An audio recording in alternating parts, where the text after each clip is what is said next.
Hi everyone, it's Erica again. I wanted to do a video today, once again for the loved ones of people who are suffering from OCD going through their recovery, or you're trying to help them get to the point where they want to recover or whatever it is. So today I wanted to talk a little bit about compulsions and avoidance, how to recognize them, maybe some things that I did to help Nick with his. Once again, I'm a chiropractor. I'm not a mental health counselor or a mental health practitioner of any sort. So I am just speaking to my experience with Nick. Just because our situation was one way doesn't necessarily mean yours will be the exact same way. But hopefully this helps to some capacity with people going through all of this stuff.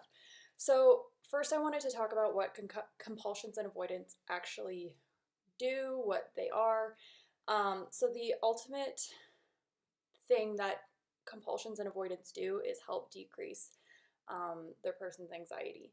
So a compulsion is usually a behavior that helps to bring down the anxiety, and then the avoidance is something that they'll do to basically run from the anxiety and not experience it. So with regards to Nick, I did touch on that, I think in my last video, maybe the first one as well.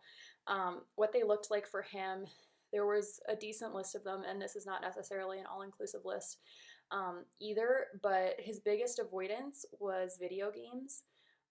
He was playing them a lot, and when he first started playing, he initially had stopped playing video games. Video games were a big part of his life, but before the OCD happened, he actually had stopped playing video games for about almost a year and a half, because we were going through chiropractic board exams and school was getting really intense, and he just wanted to be able to focus on school and not be playing video games for 30 hours a week. So he had stopped, but then he had gone to a friend's house where they were playing Call of Duty, which is his game. And he noticed when he was playing that, like, this was just after his OCD had started. He noticed when he was playing that he actually wasn't thinking about his saliva or his blinking. Again, once again, he has somatic OCD. So he wasn't thinking about his blinking or anything. And he now admits to me, like, the actual thought that went through his head is, hey, this is really great at helping me not think about my OCD. And then he came home with a new video game console pretty much within that week, without discussing it with me first. So that was fun. But he ended up, again, playing video games almost constantly. So that was his biggest avoidance for sure. Smoking the Juul, I would say, was more of a compulsion because it was more of like an outward thing that he was doing when he was anxious, and it wasn't necessarily, he wasn't necessarily avoiding, but he was trying to numb. So, and again, once again, I'm not a mental health counselor. I could be totally labeling these wrong, but the ultimate thing is that it comes back to decreasing their anxiety. So whether or not smoking the Juul was a compulsion or an avoidance, the ultimate goal was the same. So smoking the Juul was another one. He was doing it a lot, and he would go through cycles of, I'm smoking this because it helps me feel better, and then, you know, him being a health conscious person at the end of the day, even though he was not that very health conscious through this whole process, you know, he is still a chiropractor. He does know what's good for you and what's not. And he's like, this is probably not good for me. So he would go through habits of throwing out the Juul and then buying a new one and throwing it out and buying a new one, because eventually he just couldn't deal with the anxiety that was building up from not smoking the Juul. So smoking the Juul was one of them. Porn was actually, well, it was an issue probably before OCD, but it definitely got accentuated with regards to the OCD. So Nick, he hasn't officially been diagnosed as a porn addict by a mental health professional, but I would say that he used it prior to numb, like how some people, like what I was doing when Nick was at the darkest point of his recovery, where I was coming home and just having a glass of wine at night because I didn't feel great about the situation. Porn was kind of his glass of wine. prior to this. But because of the accentuated emotions involved, it definitely got worse. And so I'm not I'm not an addiction specialist. I'm not a mental health specialist. But I would say from me dealing with this, I would say that watching for the addictive behaviors, especially because he has an addictive personality, and I know that about him, watching for the big things that can be addictive was really important for me because at one point, Nick doesn't drink. He doesn't drink at all. He'll maybe have 1 or 2 beers a month, maybe. Since he has kind of grown out of that going out and drinking phase, he doesn't really drink. But there was one point where he started, I would bring home like cider or beer or wine, which I was normally drinking maybe 1 or 2 of those a night. Again, not that that was a healthy coping mechanism, but he started just taking them after and drinking them after I would go to bed. And for him to drink anything, and for our entire relationship, he was never a big drinker. So for him to even just be drinking 2 a week started to concern me. And I remember we got in a really big fight about it because I was noticing the more addictive substances, smoking, porn, alcohol at that point. And the alcohol thing didn't last very long. It was maybe like a week or two.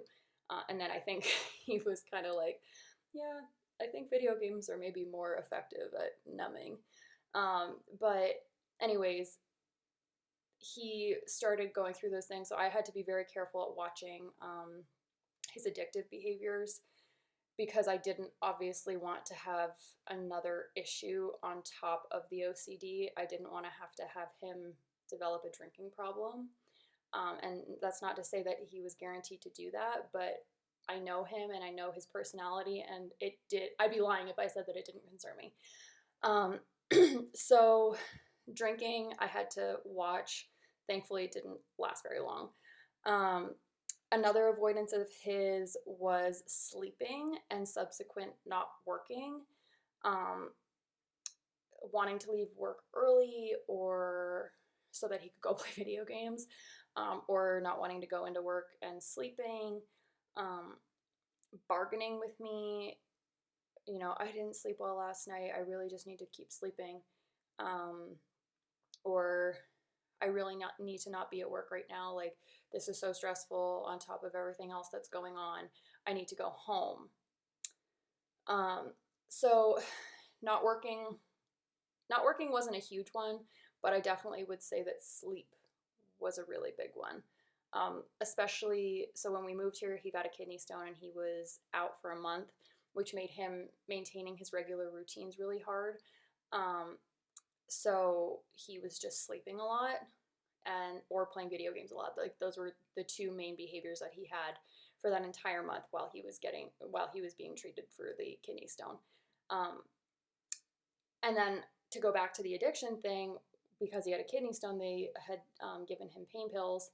I had literally taken the pain pills with me to work because I had seen some of these patterns happening, and with the opioid crisis and everything, I just didn't want him to have access to those unless he was in like screaming pain. And then I would give that to him because I just didn't want him to have access to that. So those were most of his compulsions and avoidance behaviors. Doesn't necessarily mean that whoever it is that that is suffering with OCD is going to have the same ones, because it's very subjective. Whatever they feel is going to bring down their anxiety, or whatever does for them bring down their anxiety, that's going to be up to them, like what their compulsions and or avoidance become. So I would just say to make sure that you're looking for behaviors that they're doing more often than they normally would. Again, that's why I started getting nervous about him sneaking my alcohol after I had gone to bed. And he doesn't even like wine, and the fact that I would wake up to half of my bottle being gone not only made me angry, but made me really concerned. So if they're doing stuff that's out of the ordinary. So like thinking back to before, and even if it was a long time ago, before, let's say they've been suffering for 10 years, if you knew them back then, if you know somebody who knew them back then, you can even just ask them, be like, hey, did he do this before? Is this normal, or should I be concerned about it? I do remember at one point, actually, I don't think that this was with the OCD, this was with his dad passing away. Nick doesn't really smoke weed at all, but he kept wanting to smoke and smoking more. And so I remember calling I think it was his sister, and being like, hey, does he normally do that? Because this was earlier in our relationship too. I'm like, did he do this a lot as when he was younger? And she was like, honestly, I don't really think that he likes it. So that, again, that was not necessarily with OCD, but it's something that you can look for with your own loved one. Behaviors they don't normally do, or behaviors they're doing a lot more of than they normally would, like sleeping. And then to help with, again, in my last video I said, try to not let them practice these behaviors. It's so hard to do that, especially, if you're not around them all day, every day. So that month that Nick was home and I had to go to work, he was able to get away with a lot more because I wasn't here to kind of be like, hey, you got to get out of bed or anything like that. Just try your best. You also still have to understand, like I said, I've said it multiple times now, I think, this is not your work to do. You just need to try to keep them accountable and do what you can, because at the end of the day, it is their job to go through with all this. So for example, with regards to the video games with him, if he said to me, I'm not playing anymore, or I'm taking tomorrow off, or I'm taking this whole week off, I never got to the point where I literally took the video game console away. I did take the controller away though sometimes. And whether or not he noticed that, there were some times where he did and sometimes where he didn't. So that's good. But I never got rid of the video game console myself because I knew that that was something that he needed to do when he decided to fully commit to his recovery. So it's really hard to try to not take over this when they're not doing things to help themselves, or they just feel like doing the things that help them are just way too overwhelming. Just try your best to keep them accountable for these things. If I found Juul cartridges after I knew that he had thrown out his Juul, I would say, hey, what's going on? Did you just waste another $40 or whatever it is? I don't even know how much they are on another Juul. Because I'm finding these cartridges and I see that you have the charger for it sitting in your car. Where is it? I can't, taking it away from him. There were a couple times where he wanted me to take it away from him, and I did. But again, they might go through a cycle. Nick went through a lot of cycles where he was on board with things and then not on board with things. Throwing the Juul out, buying a new one. Playing video games for 30 hours a week and then trying to take the week off. Or just trying to quit them altogether and then ended up playing them again. It was very cyclical. It was very hard for him. Initially, it was almost like there was a rebound effect. He would stop doing these things and then the anxiety would get so bad that it would just be accentuated afterwards. And I think that I don't know, I don't have OCD, I'm not a mental health counselor. But it was almost like because he got so used to the avoidance and the compulsions and things that would bring down his anxiety, when he didn't have them there, it almost felt like a rebound effect where it was like the anxiety was so much worse. And I don't know that it necessarily was. It was just because he had gotten used to giving himself these things that would decrease his anxiety. Suddenly when the anxiety was there, it was like, oh my God, what do I do? So I don't even know what point I was getting off on, but anyways, yeah, try to keep them accountable, but just remember and be gentle with yourself. It's not for you to do. Getting rid of the video games wouldn't have been helpful because it probably would have just been, it would have caused more relationship issues between us, and it wasn't, he wouldn't have made that decision and that commitment to fully go through with his recovery. It would have been the external, like I talked about, external person, solution, whatever, for the internal problem. And he needed to come to the internal decision of this is the end of this, and then go through with it himself. So yeah, that's I think most of the things that I have to say about compulsions and avoidance. Just be gentle with yourself. I know that this is hard. It was definitely, I think trying to get him, keep him accountable was probably one of the hardest things that I had to do with him. It it sucks, but